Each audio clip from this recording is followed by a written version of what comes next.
Ẹ bá ti ready a lè bẹ̀rẹ̀ o. Okay. Mo lè má lè ṣe fídíò ṣá. أعوذ بالله من الشيطان الرجيم. بسم الله الرحمن الرحيم. الحمد لله والصلاة والسلام على رسول الله وعلى آله وأصحابه وجميع من والاه. We thank Almighty Allah, glorify His name, supplicate Allah subhanahu wa ta'ala to send His unlimited mercy upon the soul of the noblest prophet, Muhammad sallallahu alayhi wa sallam, his household, his companions, and those who are on his path to the day of resurrection. Last week we talked about checking our prospective wife and our prospective husbands. So we need to check. That is Islam for you. Islam does not support ambiguity. I have to know what I want to go for. The knowledge of it must be clear to me, and we were able to mention those areas that we are permitted to check in a female, and those areas we are permitted to check, and the features we are permitted to consider in a male. But if in a case there is lack of confidence that your proposal will be granted, what does Sharia say about that? If you have no lack of confidence that your proposal will not be granted, Sharia says do not even try to check. And this view is supported by the Hanbali and the Maliki, Shafi'i, then Ibn Uthaymeen. Why? Because Allah in Surah An-Nur, verse 30, says, Qul lil mu'minina, O the Prophet of Allah, tell the believers, the male believers, yaghuddu min absarihim, that they should lower their gaze, wa yahfazu furujahum, and they should zip their private parts. Dhalika azka lahum, that is most pure for them. Inna Allah khabirun bima yasna'un, Allah gives account of whatever you do. So you should not gaze at what does not belong to you, or what you lack confidence of being favored in. So you know you don't need it, don't check it. But if you need it, check it and make your decision. Do not make it a hobby to be checking females around because you want to know what they are made of. Then you keep on tendering your proposal, but the intention is just to check and go away. Allah says, "Yaghuddu min absarihim." Tell the male believers that they should lower their gaze, wa yahfazu furujahum, and they should zip up. They should protect their private parts. ذَلِكَ أَزْكَى لَهُمْ. That is the most pure for them, and Allah knows what they do. What does Islam say about checking the prospective wife repeatedly? Checking repeatedly. What is the stance of Islam? It says, يجوز تكرار النظر إلى المكتوبة إذا كان هناك حاجة إلى ذلك. Islam allows a man to check and recheck a prospective bride if there is need. وهو مذهب الجمهور, and this is the majority scholars stand. Majority of scholars of Malik, of Hanafi, Shafi, Hanbali, this is their stand that you can check and recheck if there is need for that. وذلك لعدم حصول الجرد بالنظرة الواحدة في الغالب. And the reason for that is if you are not satisfied with a time check, so you can recheck. Then, how do you go about checking? Would you isolate yourself with the lady? Would both of you be in an isolation, in a secluded place? Islam says, يَحْرُمُ عَلَى الْخَاطِبِ الْخَلْوَةُ بِالْمَخْتُوبَةِ. It is totally forbidden in Islam to be secluded, for a man to be secluded with a prospective bride. Why? Because and Ibn Abbas, radiallahu anhuma, it is reported by Ibn Abbas. Ibn Abbas narrated that, and in Nabi, he learned this from the Prophet, sallallahu alaihi wasallam, may Allah be pleased with him. قال, he said, لا يخلون رجل بمرأة. A man should not be in isolation with a woman, إلا مع ذي محرم, unless with a mahram. A mahram, we know what mahram means. That is a family member of the female. Another evidence from the ijma, that is consensus of scholars, it is forbidden as well for a man to be in seclusion with a woman of not the same blood, of other blood. Ibn Hajar and Sanhani also supported this view.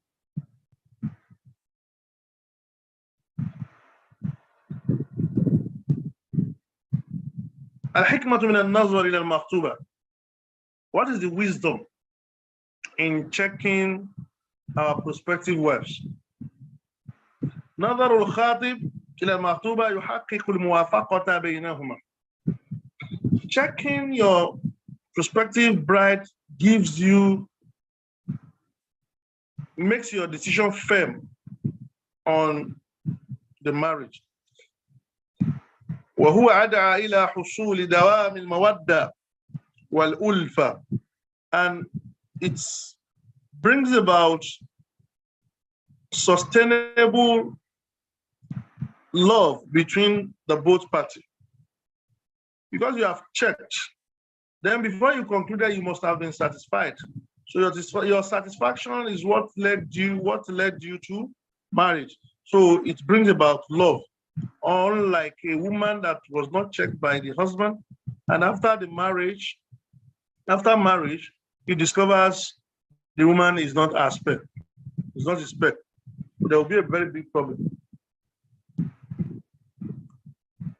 This is evident in the saying of Prophet Muhammad sallallahu alaihi wasallam, Lil Mughira ibn Shu'bah. The Prophet told Mughira ibn Shu'bah, may Allah be pleased with him, Unzur ilayha, check her very well. فَإِنَّهُ أَحْرَى أَنْ يُؤْدَمَ بَيْنَكُمَا, because that is the factor of a sustainable affection between you. يجوز نظر المخطوبة إلى الخاطب. Does Islam permit a woman to also check the man? Yes, Islam says yes to it. Not the men, or not men only, that will have access to checking a woman. A woman is also permitted to do such. And all the fiqh school of thought support, subscribe to this view. وذلك لأنه يعجبها من الخاطب ما يعجبه منها, because they have equal right to be satisfied before the decision on marriage is finally taken.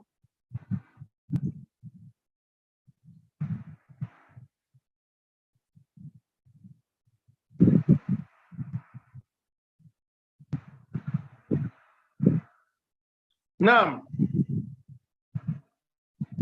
another thing is that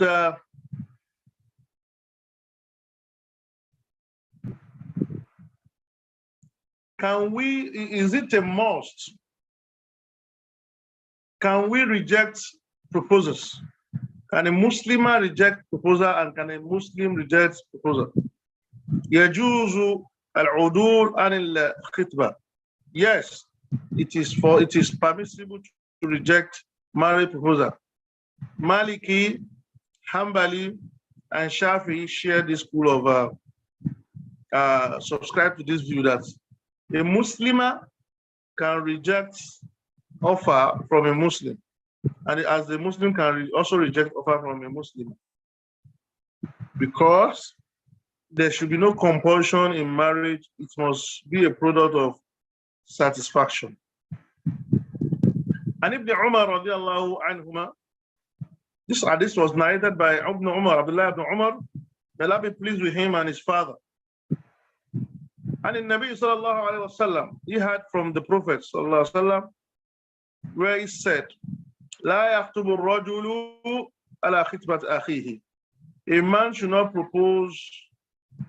lay his proposal on that of his brother. حتى يترك الخاتم, till the man who is proposing or who proposed did what? Get off the intention of continuing with the proposal. If he withdraws, then you can propose. Or when a man who has proposed before told another man that you can also go ahead and propose. Two things are involved here. One, until the first man withdraws his proposal before another one could have access, or if he is permitted to also go ahead. So it might be that he has withdrawn his case, his proposal, then he gave you permission, or he gave you permission while he's still on same proposal, because the final say lies with the family of the woman. So you might propose to her, but the consideration of her family for you is negative. So they have not given you a hand in marriage. So you are not the rightful owner. Another person can as well do that if permitted. Now,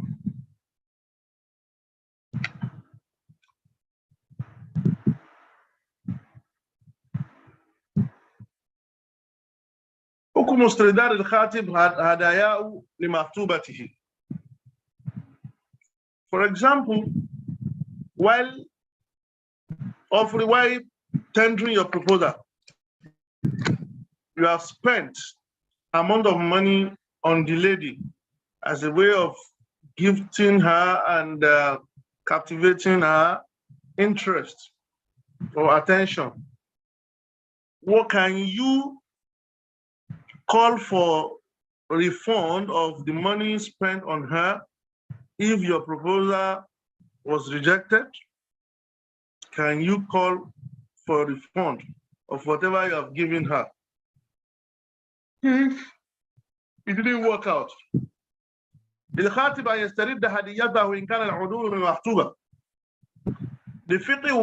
scholars of fiqh say you are at liberty to call for refund of whatever you have spent on her if the proposal does not work out in your way, in your favor. وذلك باتفاق المذاهب الفقهية الأربعة. Every school of thought of it subscribe to this ruling. Hanafi, Maliki, Shafi, and Hanbal. وذلك لأنه أعطى لأجل النكاح ولم يتم. The reason is that you are not doing it for the sake of anything, but for the sake of nikah. And in as much as nikah is rejected, your proposal is rejected, you can call for refund of money from the lady. Now,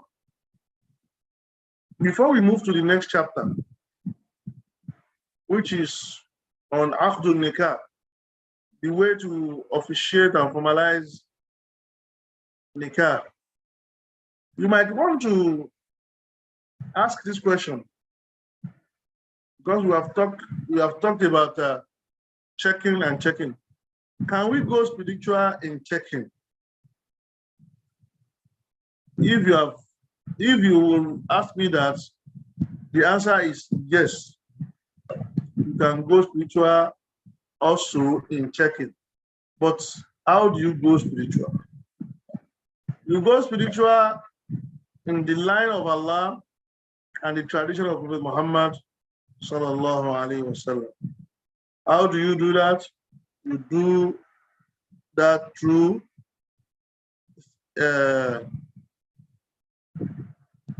istikhara. Istikhara. Istikhara is of two types. The one prescribed by Prophet Muhammad sallallahu alaihi wasallam, and the one that is fabricated by other human beings, like checking sound, istikhara, checking qadar, using where your calories, or consulting Ifa, just for you to know whether you are spiritually compatible or not. Anybody that does that is a kafir. Anybody that goes to the soothsayers or sorcerers is regarded as a kafir. You know the meaning of kafir, an unbeliever. So if one dies as an unbeliever, you know the implication of that. But what did the verse say about checking? After telling some Sahaba to check their eyes, check some other things, it is pertinent also to do istikhara. Istikhara is seeking for Allah's guidance on any decision you want to take. So before you conclude that you are going to settle down with a man or a woman, do istikhara to seek for Allah's guidance and to leave it in the hands of Almighty Allah. I think considering your timing over there, Maghrib is around the corner. I would cut it short here and say Jazakumullah khairan for listening.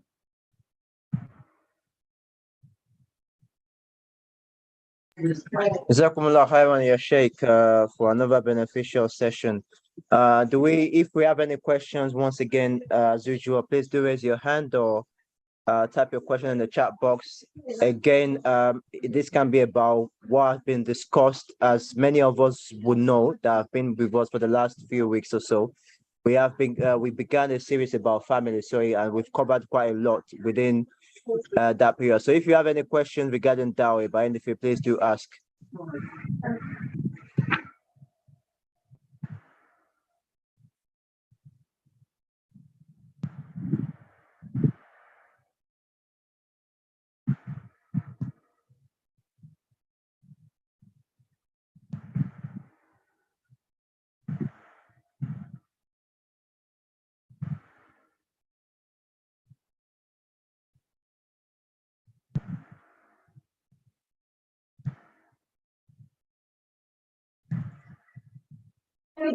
But Abdulaziz, go ahead.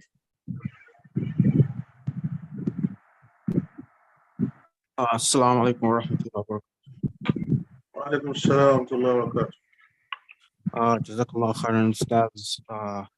I just wanted to ask about soliciting, your gifts back, or whether it's financial, whether it's physical. I mean, culturally speaking, kind of gifts, it may, look somehow, but let's put that to the side for now. In terms of gifts, there are gifts that kind of that are things that you can get back in this original state. So with those, for example, now, is it allowed for a man to be asking, for payment on perishable gifts, for example, that have been consumed or that have been used in this case? Or would you say best to just, leave it for the sake of Allah and try to leave the relationship as amicably as possible?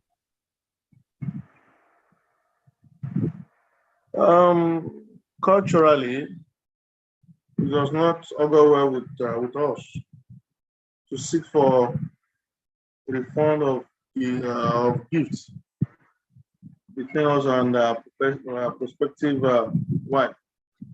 Culturally, it doesn't speak well. But according to the views of scholars, if actually you are interested, or eventually you are interested in getting some back, you can seek for refund. Some men, when they are dating a woman, they can go any length in making her happy and making her stay with them.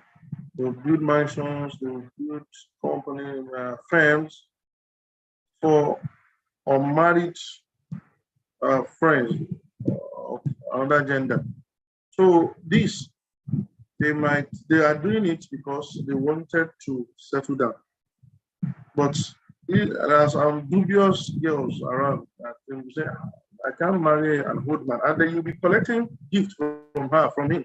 And his intention is to captivate you. So if eventually you get married to another young guy of your dream, there's nothing bad for the man to seek for refund of his gifts. But if there are some perishable ones among them and you cannot get the calculation right, there is nothing, you let go of it and you move on in life.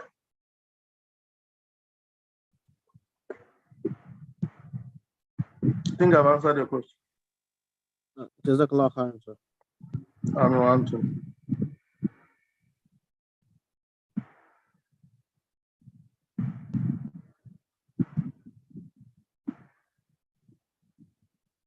Hello?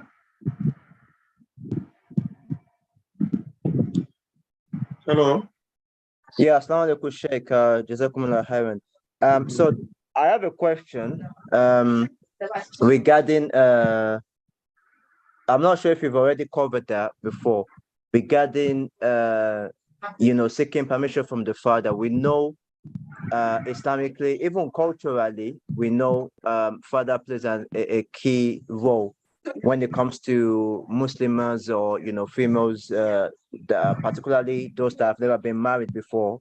Now, in a case whereby the lady was looked after by someone else, she had a guardian. It could be a family member, could be a foster mother, foster parent, or whatever. But the father is still very much alive.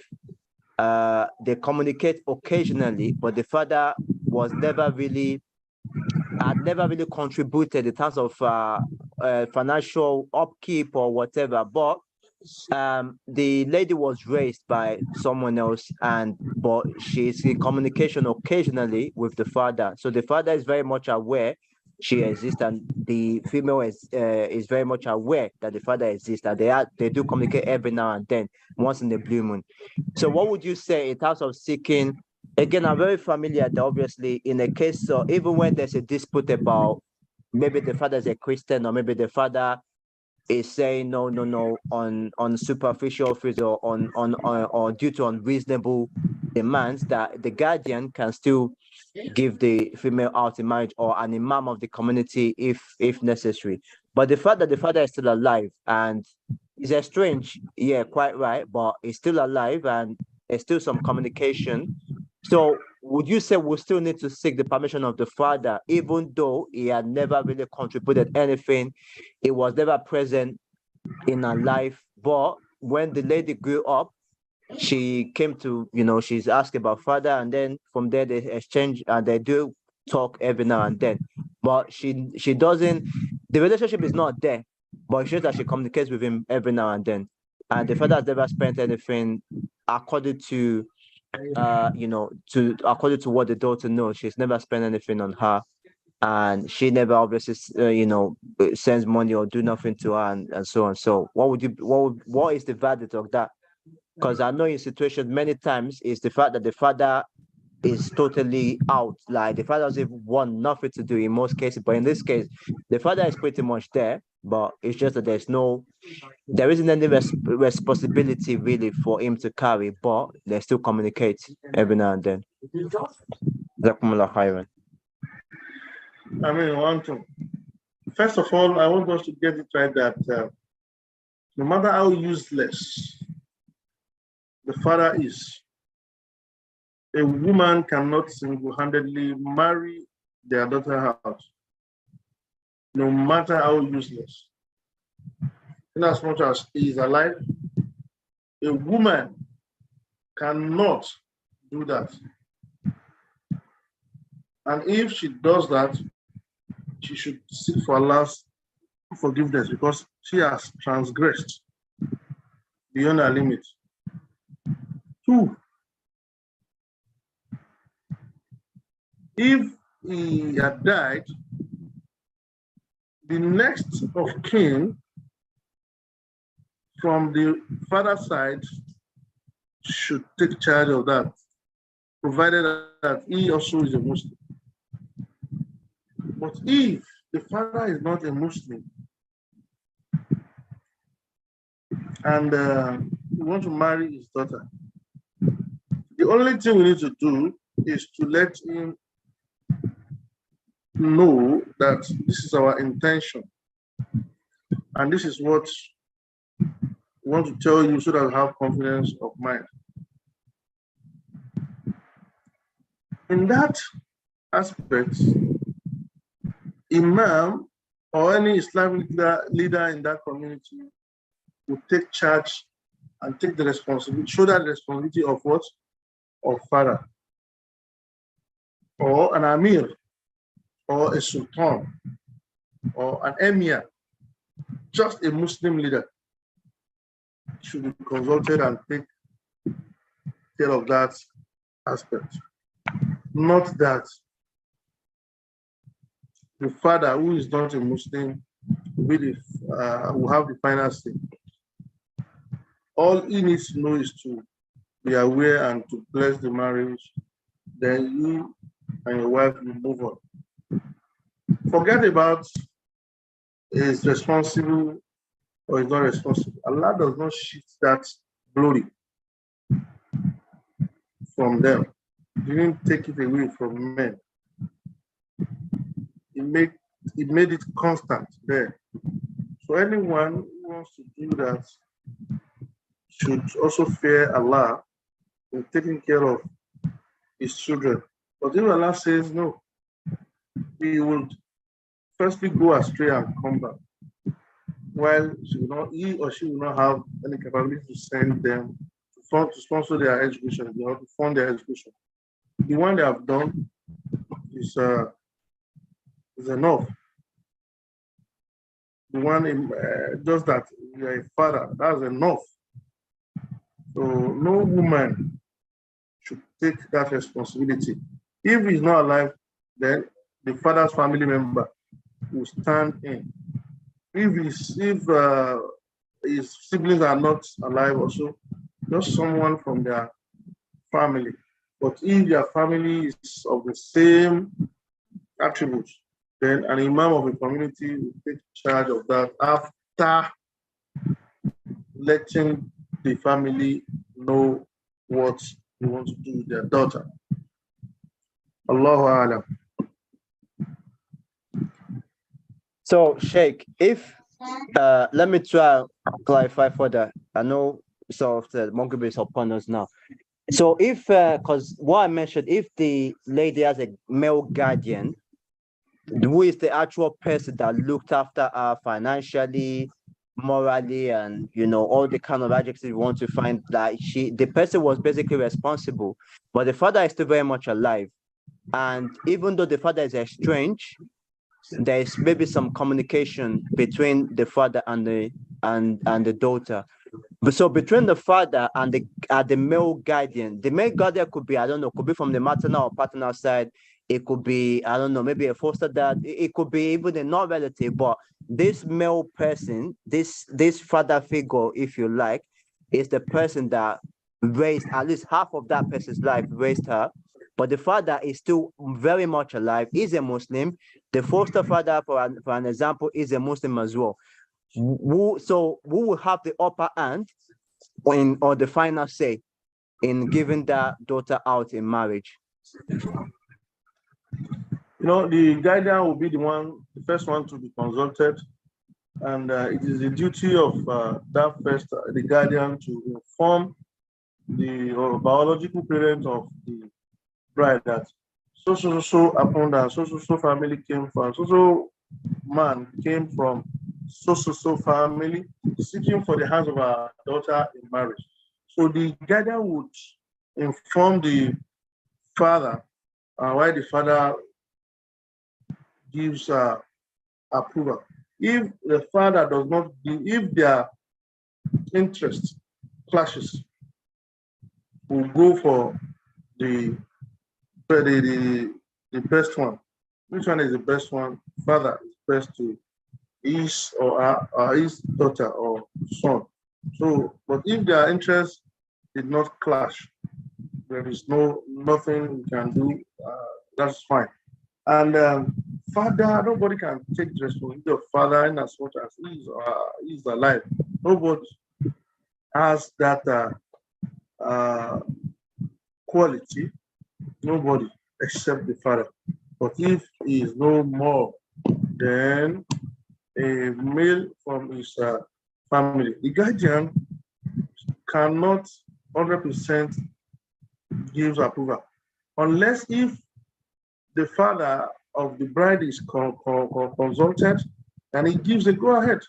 So that's how it is done. Don't say because I've been the one financing him or her from the scratch, and then I have this financing. No, you don't have that financing. I like not give you that financing. Hold on, intensify your patience. Then you allow the biological father to decide. That is it. Jazakumullah khairan, Sheikh. Yeah, I will leave it there, inshallah. So, due to time of Maghrib in the UK, we'll call it a night and end the class tonight. Once again, if maybe you had a question, well, just write it down and we can look at it next class, inshallah. So, Sheikh, please give us a closing dua to end the class.